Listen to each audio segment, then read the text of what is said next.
what is the difference between XR, AR, and VR? So augmented reality, as it is in the name of it, it augments the space around you. So it offers you this digital layer that is kind of connected to what you see. Great example, Pokemon Go. You are in the park, looking at the grass. Wow, there is a Pikachu running around. Then the second step or second stage is mixed reality. So per to say, you are interacting with a physical space with the overlay of full digital layers. The great example is Apple Vision Pro. So you are having the headset on that understand contextually the space and offering you this extra digital layers technology. And then you have this virtual reality where you are fully immersed into virtual environment. You are not depending on where you currently are, other than just don't bump into your TV or something, but like you are just in the fully virtual environment and you are experiencing quite a different world where you can define the laws of physics, you can do pretty much whatever you want.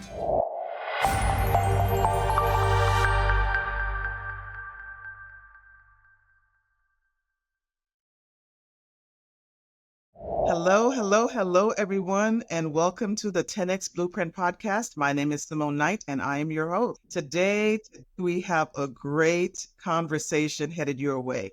Today, my special guest is none other than Adam Rajnoha.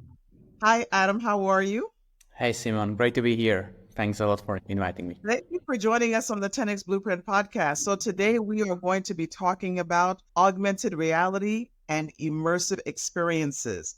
We're going to be talking about geospatial technology, CGI, AI, AR, VR, everything that is all about the future of consumer experiences and making the space that we're in more interactive. So basically turning our 2D web experiences into 3D experiences, right? Who knows what it'll be in the future. So let me introduce you properly, Adam. So Adam Rajnoha is a leading figure in the dynamic world of virtual and augmented reality. As a VR and AR strategist and XR entrepreneur, Adam's achievements include collaborations with industry giants such as Apple, Adidas, Niantic, and Deloitte. Currently, Adam is the co-founder and CEO at YORD, where he spearheads the adoption of innovative solutions such as the transition of physical experiences into the virtual and augmented reality sphere. Under his leadership, YORD has become a leading global VR, AR, and Metaverse studio with operations spanning the US, UAE, and the Czech Republic.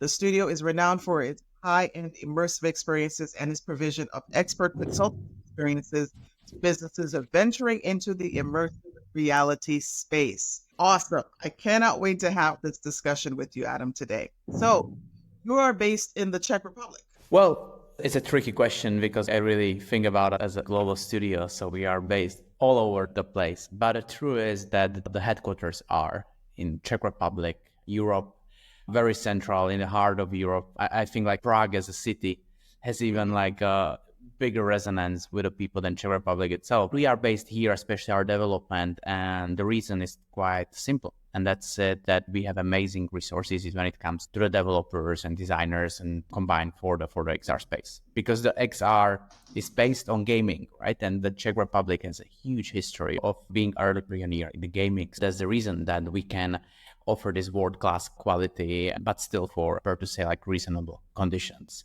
And maybe just to mention Beat Saber, which is the most successful game in the virtual reality up to date, is coming from Prague, from Czech Republic. So yeah, that's just an example. Well, I definitely know and love Beat Saber. My family and I, we play it, and I'm not as good as my teenage daughter is. The first time I played it was really hilarious to watch. I always do this fun thing with my guests to get a chance for my audience to learn a little bit more about you before we get into the conversation. So I just want to do some fun rapid fire questions with you before we get into it, right? So Go. What are your favorite places in Prague, and why should I go there and experience them? Well, my favorite places are the places which are like, in a way, no touristy, right? Like for the locals, I think it's always that you go for those secret places, like actually where we are based. It's a really, really nice area. It's called Karlin. It's kind of a Silicon Valley of Prague. You want to put that, like a lot of startups, nice cafes, and in general, like very innovative, great vibe. But if we actually have a couple of clients from the US, and they are very intrigued always. Actually, we are discussing with one of the clients that they will come for a workshop on site to Prague because they love the city. So We will definitely hit some well-known spots, but then we will go also for some secret spots that Prague has to offer. Secret spots in Prague. Yes, I'm ready to sign up. Let's go. Okay. If you could use your technology to enhance the experience at any iconic global landmark or location in the world, which would it be and why? That's a beautiful question. I would definitely aim for two types of landmark. The first one is for something that is just very, very populated and touristy and has like high density of people at a per meter square. Let me go with Times Square, New York. And the reason is quite simple because you want to have these masses to be able to experience that, right? You want to have that experience being leveraged by multiple people at once in one locations, because then you can really play around with what they're going to see, what kind of gamification you want to bring into that, so on and so forth. The second location, I would go for something very remote, because we have this huge thing that people often think about XR, virtual reality and augmented reality as something that goes against like our own reality, right? Like they always think like, oh my gosh, like my kids, they're gonna sit in the headset all day. We'll be just staring to those screens. You remember how our mom said like, hey, don't sit close to the TV. And now you have this, goggles that you won't even see. Like, so now it's like literally like this far away from my eyes. But what I'm trying to say is that I believe in my ultimate kind of vision of the future. Like this technology should enhance that, should enhance our understanding of the world, of the nature, of a digital layer that we are building as a society, although that right now it's more, per to say, invisible to the eye, but it's becoming more and more connected to the world that we live in. So something in the nature, something distant, like let's go for a Machu Picchu or something like that, right? Or let's go for something even like more distant, like to just show, for example, some nice possibilities of navigation, of contextual information, of all these spots. These kind of two things, and I would love to show. Okay, so you would do an experience at some place very densely populated so that most people can see it. So you said Times Square. It's funny, when you said that, I was actually thinking Taj Mahal for some reason. That's what came into my mind. Also amazing, yeah. That would be cool, right? And then the second place is someplace remote, Machu Picchu. Really, I love the way you think those are really picturesque, big areas. Like you said, maximum impact in terms of the visuals that you can have there with an XR experience. Now, I'm sure as I'm saying the word XR, some people are probably wondering what XR means. So we're going to get into that conversation. What are some of these terms that Adam just threw out so that everyone understands? Now, here's the other question for you. So you've been CEO for a while now and you've started YORD. What year did you start YORD? So we started YORD in 2019. It has been like 5 years of us being on this journey of becoming like the global leader. So it's been pretty exciting. Okay, so now here's my question, because I've seen some of the activations that you've done, which are pretty exciting to watch. And I would like to ask, what has been the most rewarding moment of your career so far? Been on this journey to get to the point where you're now co-founder of a leading AR, XR, VR agency, right? What has been one of those most rewarding moments of your career on this journey so far? I think there are, per to say, like different streams of those rewards that happen over the time. And I would like maybe select them into like, per to say two categories, like for myself at least. And then the first one, it's kind of business related. So I think one of the most rewarding moments is when we were like a small studio of 2 people or 3 people starting very early on. We were just like dreaming of those like big corporation and accounts, but we kind of like take it like, hey, this is where we're going and this will happen right over time. And now if we manage to like some of the major world-class projects, that's a hugely rewarding moment for the whole team and for myself as a CEO, because like that journey, and for every entrepreneur, the journey is rather, per to say, like negative or positive, or you are actually facing more no's than yeses, if you know what I mean. So you are actually facing like the setbacks after setbacks after setback. That's like a continuous journey of an entrepreneur. And it's still on. I really appreciate if we actually managing to getting those like the biggest project in the world and we can execute on that and we can work on those. That's a huge reward. And the second one is just a reflection of the team. Like you have some people in the team, we have very stable, like the base team that has been growing with us since today. A lot of these people we hired like after the university, and you see how they went through this transformation from being, or to say, like in their some junior positions or some intern position to actually becoming those leaders in these different areas. And to see those people grow, it just also makes you really proud. And that's like the second stream of where I see those rewards coming in. That's great. I mean, the journey of an entrepreneur can always be bumpy and difficult, and hopefully it is rewarding after that, right? So I love what you're saying about the people and seeing the people on your team develop over time. And also when you're at a point where you're able to get and execute on the biggest opportunities to show your XR experiences to the world. I love that. I love that. So I just asked the question about this journey to get to where you are now as founder and CEO of YORD. So I want to go back in time. I love to ask this question about first jobs because I believe that your first job is a window into who you are today as a leader. So what was your first paying job? If I go really back in time, I helped a lot my father with his business. He was like in the reconstruction business. It was like, for to say, acquiring some older buildings and investing into reconstruction and just making it a little better and then put it back to the market. And that for me was like definitely something that I took like the early inspiration. And because you see that your parents or your father is being like entrepreneur, that's so it's kind of motivating. And it's also like seeing the process of taking something which has potential and transforming it to that full potential. So that's something what I love. And it's just like the house or the building is just a perfect example of that. What we are also doing in Pertusay New York, just we are looking at different things that we believe has like utmost potential and then just transforming or just realizing that full potential. And that has been with me since the very early days. And then my like first paying jobs, I started for different corporates. So I worked for Nestle, I worked for GlaxoSmithKline in different brand managerial, junior brand managerial roles and communication marketing roles. So that was my early starts. And afterwards, I had a chance to work for a startup called Smart Assistant. At that time now it's called Zuvu. They recently finished their round C. So they are like pretty successful scale up currently.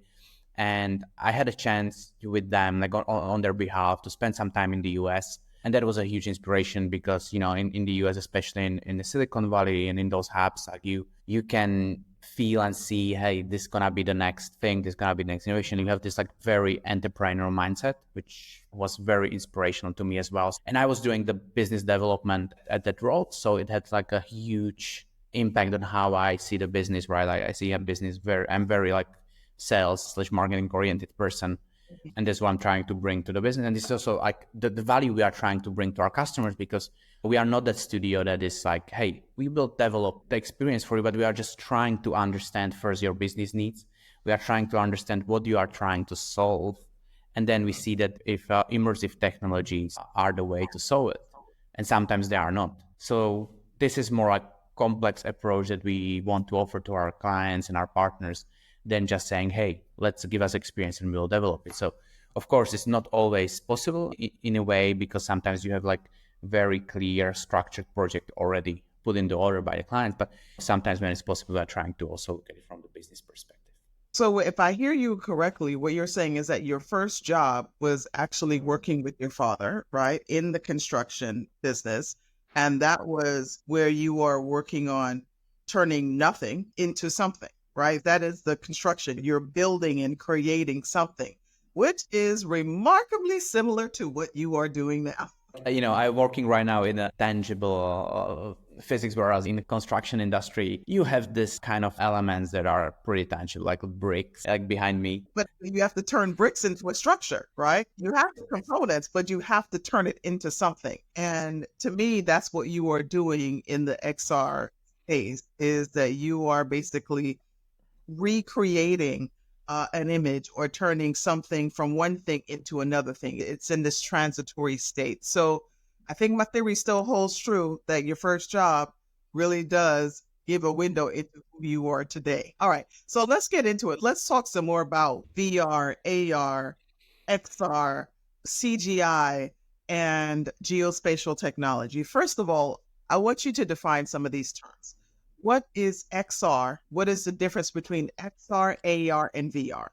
Well, our field is full of definitions and abbreviations, and that's sometimes what I think makes it crazy for people to understand. I completely get it, because it's just like so many of those, but I will try to make it as easy as possible in a way. So if you imagine you have an umbrella, I would say like on the very top of it, it's something that we call XR, with the X being a letter that you can change different other letters, such as AR, VR, so on and so forth. So this XR is kind of like covering all those terms. We also call it like extended reality, immersive reality, that actually covers the whole, in a way, topic.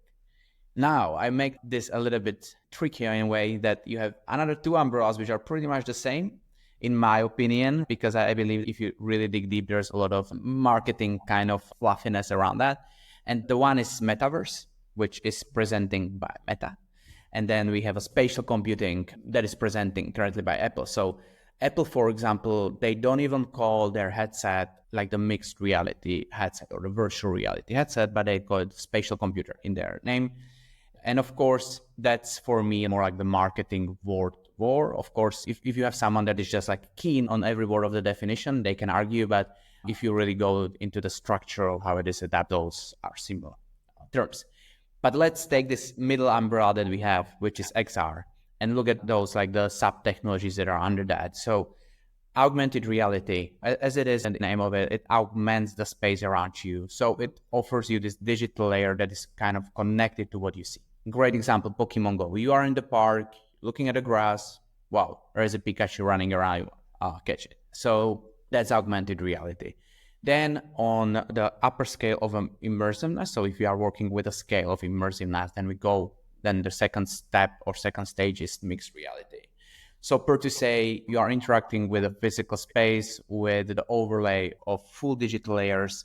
The great example is Apple Vision Pro. So you are having the headset on, or for example, the Microsoft HoloLens glasses that understand contextually the space and offering you this extra digital layers of technology. And actually, that's a collider between VR and AR, as is the mixed reality. And then you have this virtual reality where you are fully immersed into virtual environment. You are not depending on where you currently are, other than just don't bump into your TV or something, but like you are just in the fully virtual environment.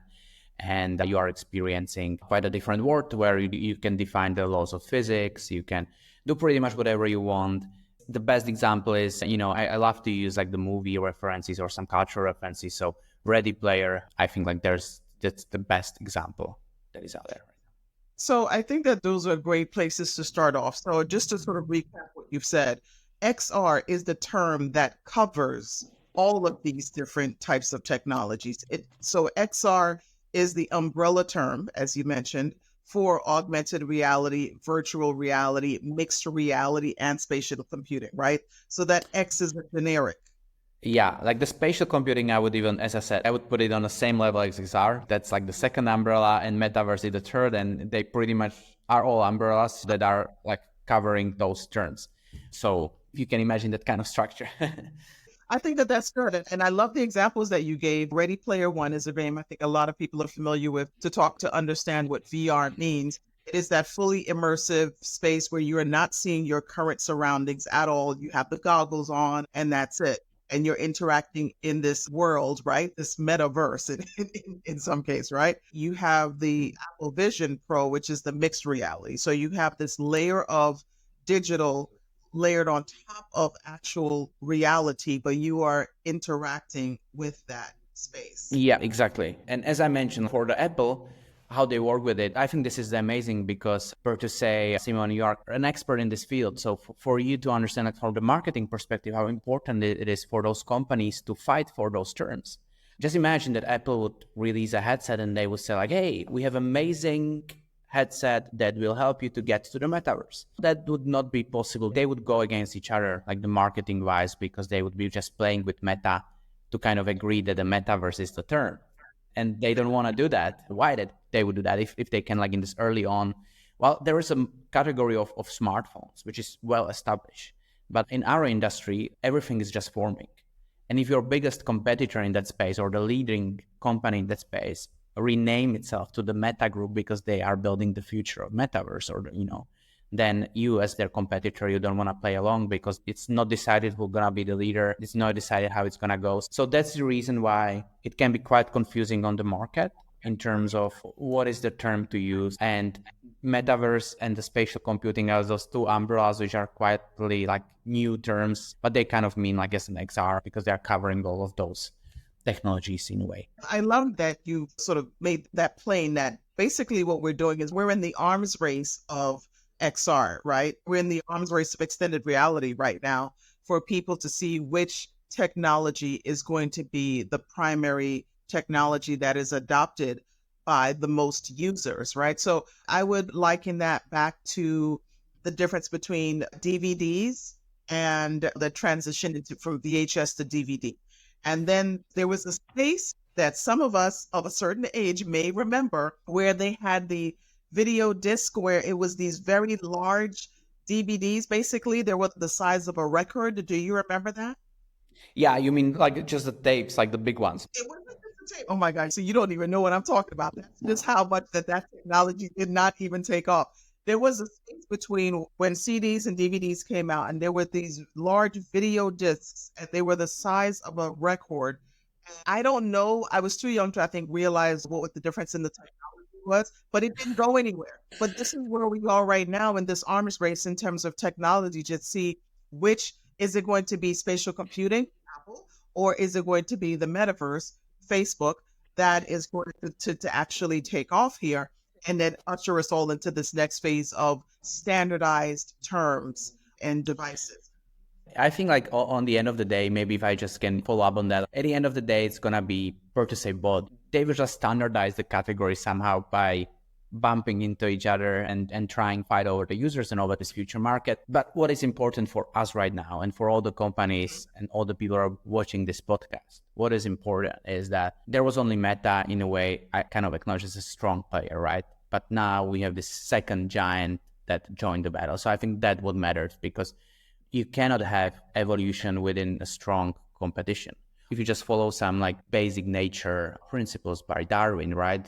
Like you cannot have strong and fast evolution if you don't compete. Like that's how we are set up as a species in a way and how the nature is set up. That's how it transforms. So I think that's really good to see that there is like second giant that like, hey, we are entering the space. And it's immediately obvious on how Mark Zuckerberg did like several recordings comparing the headsets and being directly communicating like on that Apple Vision Pro. And it really is obvious that for him, this is important topic and that he kind of take it very actively and which is good for the industry. So I just wanted to add that. Absolutely. Let's go a little bit more into this now. So these technologies that you just talked about are really taking shape and picking up speed and momentum, and more people are starting to experiment. More and more companies are starting to experiment.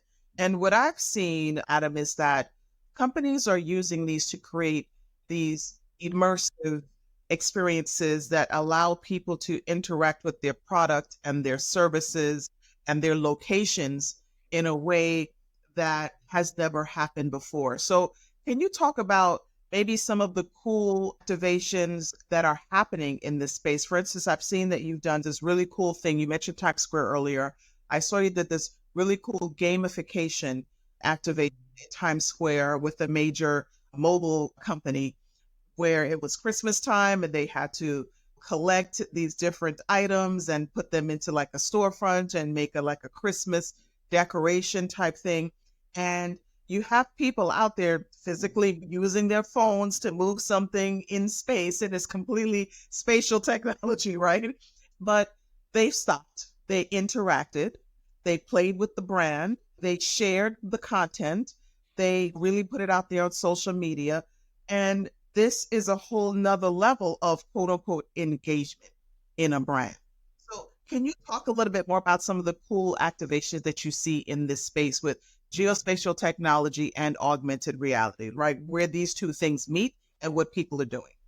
Yeah, definitely. And before jumping to that, just to add two things, and that's how the brands in general, like the marketing exec and everyone who works in the field should look at it. I do have two things that are crucial. And the first is engagement of the users, as you mentioned. It's quite different. We know there are well studies that the human brain reacts not only different in virtual reality, which would make sense, but also when experiencing augmented reality interactions.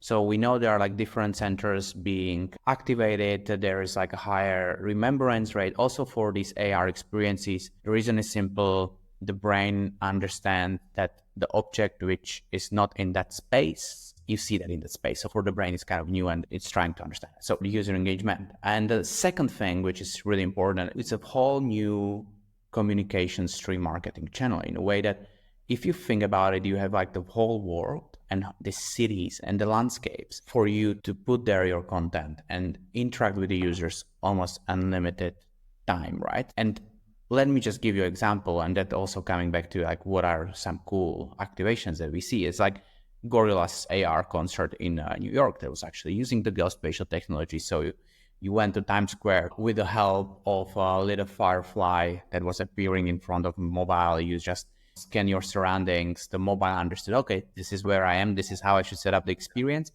And what was really cool is that you had like the whole Times Square covered. All the buildings were covered by the digitized content.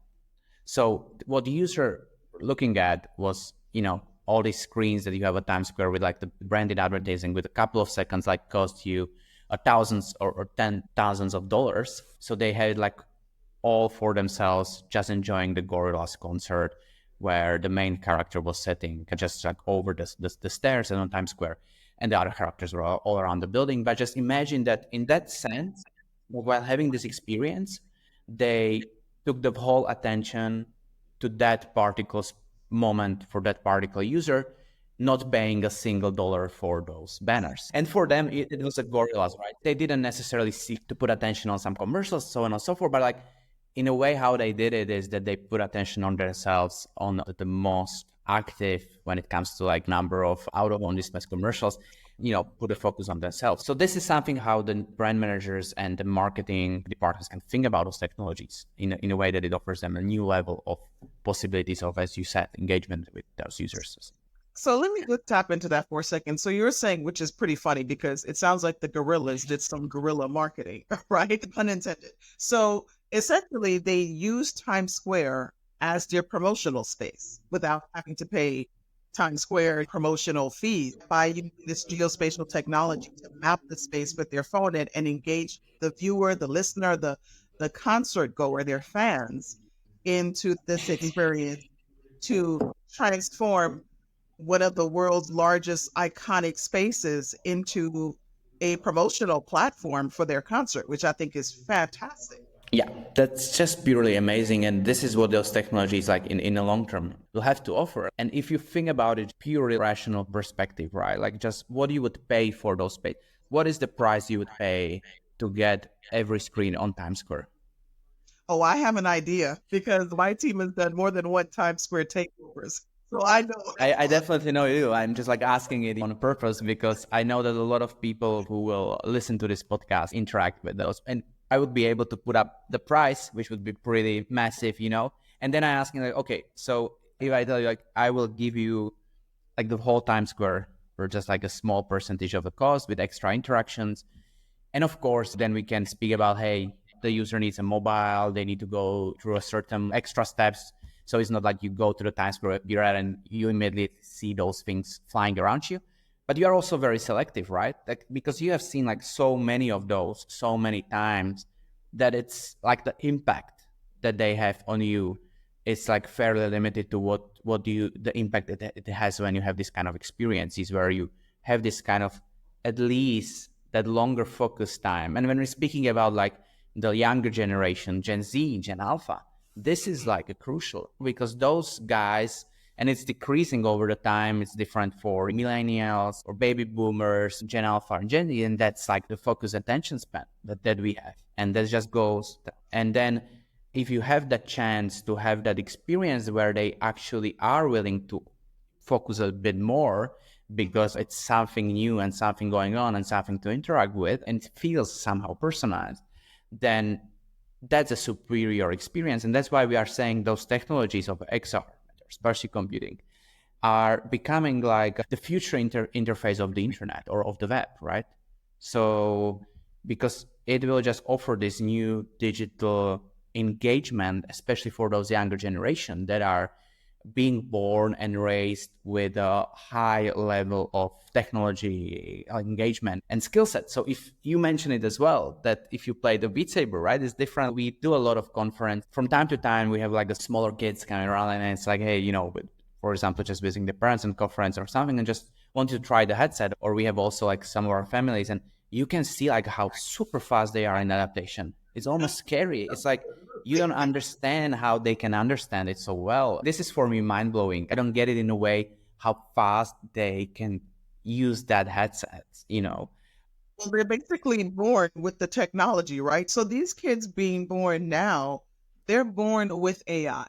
So let's be clear, they are born with artificial intelligence. They don't know anything different, these kids being born in these past couple of years. So they will grow up with AI assistants and co-pilots and helping them to write papers and answer questions, solve problems.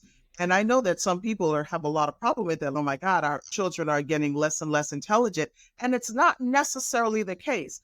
They are learning to use a tool that is for them a tool. It is not a cheat. It is a tool for them because they've always had it. Just like we always had a hammer, they will always have AI. So when you talk about how these technologies are going to play out with the younger generations, Gen Z, Gen Alpha, it's pretty interesting. So talking about the implications. So I'm thinking about, for instance, travel and tourism. Okay. Travel and tourism. Think about cruise ships. Think about how these technologies can create another layer of experiences for the younger generation of these cruise ships where, you know, you mentioned the Gorillaz concert before. Maybe they have like King Kong climbing on the cruise ships while it's in the middle of the ocean, and you're perhaps doing a scavenger hunt around using these technologies. Think about Disney. Think about going to Disney World, where Disney has this another layer of things that you can do to engage the younger audience, finding things around the property, or Universal Studios with Harry Potter. There's so many things that we can do to engage our audiences on a deeper level and really grab not only just the attention, but I think grab the imagination of what we are doing with these technologies, right? So what are some of I've seen recently, for instance, I think it's Maybelline has done some interesting activations in London with CGI. There have been North Face has done some cool things with CGI in London. You also have a handbag manufacturer brand, luxury handbag, that has done something in Paris. And I know I've seen these things all over social media, and people were thinking that they were real. Like, oh my God, how did they do that? How did they get handbags to turn into cars? Or how did Maybelline get like an eyelash thing on the London bus? But it's CGI. So can you talk a little bit about CGI and some of these 3D billboards that people are seeing in China, which are actually not really 3D billboards? They're really computer generated images. As you said, like the CGI is a huge trend right now. And in my eyes, it just shows what augmented reality will be about, right? Because like that's augmented reality. It's just augmented the space for you with like extra digital layer. The only thing how it differs is the visual fidelity. So this is like only thing that is different, which is it's the visual fidelity of it. It's perfect. And why it's perfect? Because it's like it's staged, it's done. We are also working on for different brands right now, some amazing project that we'll be releasing shortly. And you know, everything is staged, everything is like prepared. You work a lot on the 3D models, on the setup, on the post-production. So it looks just like as real as possible. And like the people, when they see, they love it, they share it on our socials. But just imagine that this is that stage where we are getting with the augmented reality.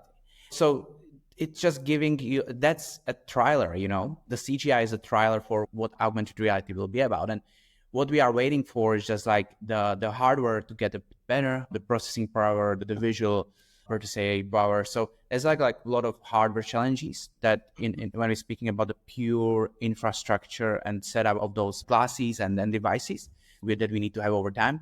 But I think like that's why we are lucky to be in an age where these technologies, complementary technologies, are boosting this power of solving those issues and problems, for example, of this infrastructure, of those limitations of devices like an AI. So the CGI is there's a huge trend, which I think when the companies jump on it, like what we have seen and also what we execute with partners, they're just amazing return on investment in the terms that when it's done properly, then you can see like some amazing engagement on those posts, on those social media posts, because just people love it. They love it. And that's also why brands should be so interested in augmented reality, because this is ultimately the future. Just you don't want to have it like staged and wait for it like a couple of weeks, months, but you want to have it immediately there. I can also mention one tool which is called Simulon. It was released not a long time ago, where you are able to place a 3D model into environment. And with AI and with the profound rendering, it immediately makes it looks like a very good CGI thing. And that's immediate. And that was released just now. So I think like a lot of use cases of different models, robot, lizards, whatever that is, being put by different creators. And it's kind of immediately, it's almost instant. So would it be sort of like a lightweight version of the things that you've been doing before? Exactly. So this tool is kind of what I'm saying is just a response to say, wow, companies and people really love digital content going into the perspective of the space, of the geospatial space. We spoke about it, but just in any space, like the people love to see, but that's very important, high fidelity content and interact with it possible in the spaces. So the augmented reality right now is a little bit decreasing the visual quality of the content.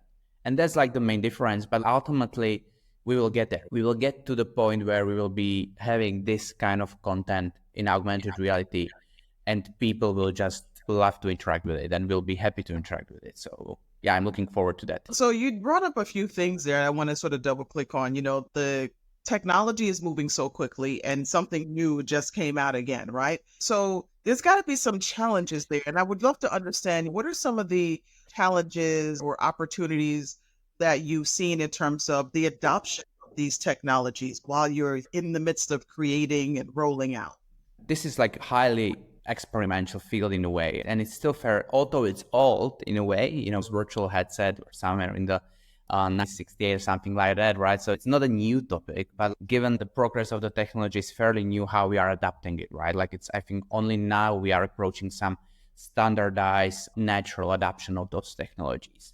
So just comment on that, there are so many challenges that we will need to tackle as an industry, right? We will need to look first at the infrastructure, because for those experiences, having the high fidelity, it's not only about the hardware, it's about the bandwidth, about the connection. It's about being very close to the, for to say 5G or another like source of really high quality data bandwidth that can be provided to your device. That's a huge challenge to tackle. And I think a huge opportunity at the same time for the telco companies and per se for internet providers.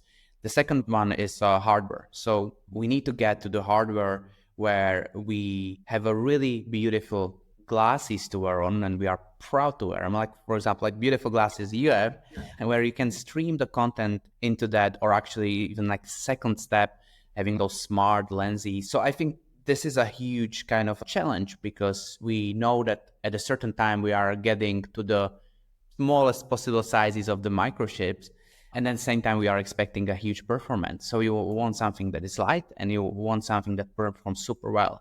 So I think that's another huge challenge that we are facing as an industry. And the third one is, of course, adaptations of those tools like by the users. So the understanding of those technologies, usability of those technologies, content is out there. To be honest, I think like the 2 points are like the hardest one to tackle. And yeah, therefore I'm very happy that there is like these big players that are in the space and doing this proactive investment, because I think that wouldn't be possible without them. Yeah, that's a good point that they have the money for the R&D, right? For the research and development to make things lighter, make things faster, work with maybe even satellite providers to increase the coverage of 5G and more across the globe. Because as you talk about the adoption, you talk about some of the challenges with the hardware and the accessibility, it makes me think about places that are outside of the United States, outside of the UK. Where are those places in terms of being able to access this technology more smoothly, right? Outside of some of our major cities. And that's definitely something to think about. So for a company that may be listening to this podcast right now, maybe there's a brand leader, maybe there's a digital marketing strategist or something like that, a CTO, chief technology officer, and they're hearing this and they're thinking, oh, wow, you know what? This sounds like something cool that we may want to do for our business in tourism or our business in mobile devices or retail or something like that. What would be like maybe the things that they need to think about before they decide to, first of all, choose a technology, then secondly, choose an activation? What are those things that they should be thinking about? To react on the first part of the question, I would also raise hopes for everyone listening who is also not in those roles, because I would just say in general that those technologies can go both ways, like outside for the external communication and engagement, but also inside of the company, where we see a lot of use cases like the virtual trainings And so maybe we have someone who will listen, who is like responsible for the HR or trainings, or where it can like make processes and things smoother and better. And for those external, I know, but also for internal, like what they should think of are in general, like the key two things. And the first one is, who are the users we are targeting, right? Or even before that, it's like, what business challenge do we solve, or what we are trying to tackle, right? It's like the increase of sales. Is it the brand awareness? Is it that we want to better connect with the Gen Z and Gen Alpha, so the younger generation? So what is the current thing that we want to tackle, the current kind of KPIs that we want to better increase? And then the second thing is then coming to the fact that, okay, who is actually the user group? How they going to use it? What do we know about them? How they interact with our brand so far? So these are like kind of key questions that we always ask to our partners.